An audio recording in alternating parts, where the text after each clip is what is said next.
All right, so I added that point of interest, and now we are going to add another scene. So I can always add more than one point of interest. So here's an additional point of interest with more information as well. And again, when students or you are viewing them, the expeditions in the tour creator, your device will kind of float over on top of it, and then you're able to kind of click on that dot to see more information. Let's go ahead and add another scene.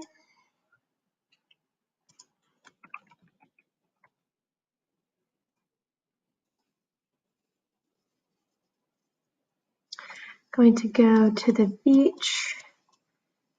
All right, so again, I'm gonna kind of zoom out and pick up Mr. Pegman to see if I've got any other locations that I like.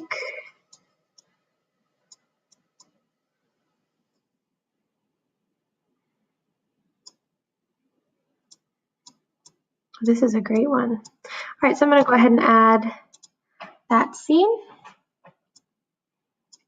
Let's go ahead and set our starting view. Alrighty. So these are in New Zealand.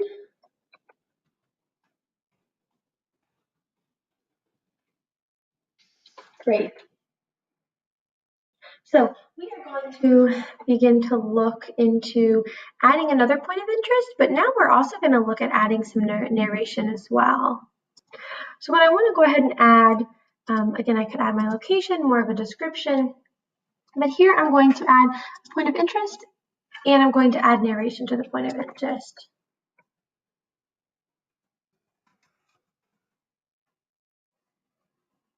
So here I've got an option to add an image overlay, just like I did before. And now I can also add a site narration.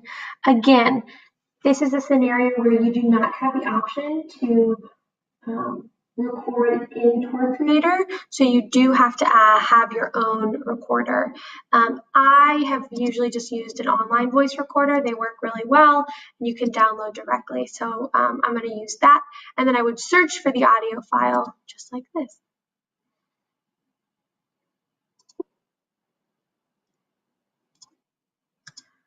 All right. So there is my audio recording. So when I click add, so then when students pop up, they're able to, when they click on this image, it's automatically going to play, which is great. And I have a little bit of descriptor in there as well. All right, so that is my voice recording. So now we are going to go to one more location and then talk a little bit about ambient audio and then scene narration as well. So we're going to add another scene.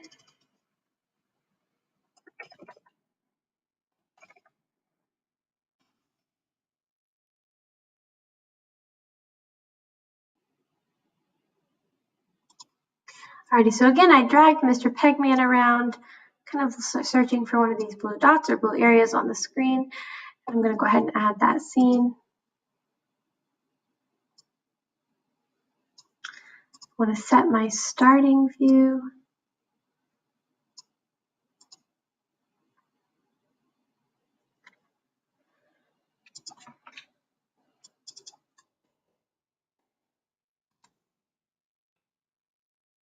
And here, again, I can add a point of interest if I'd like. So I'm going to add one quick image.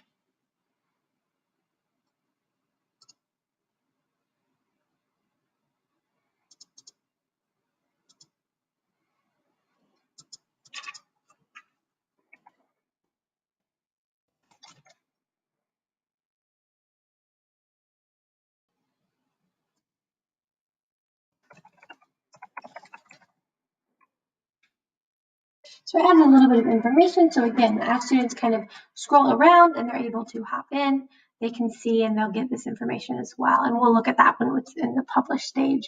So now, again, that's where I could add that site narration. But here, I'm actually going to add some ambient audio or scene narration.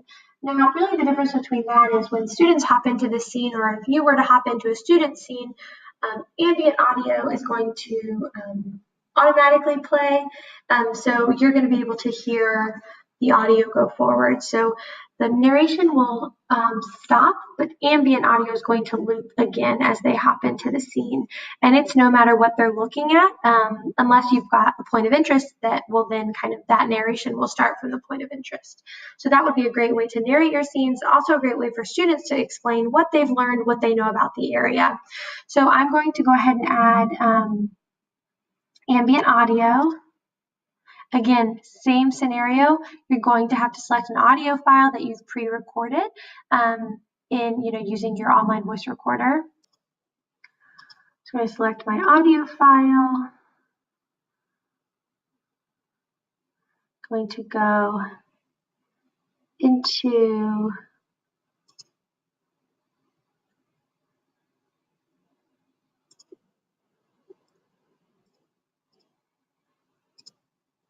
my downloads.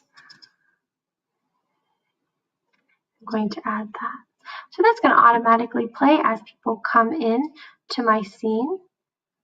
And we're going to be able to hear all of those as we move into the published side of things.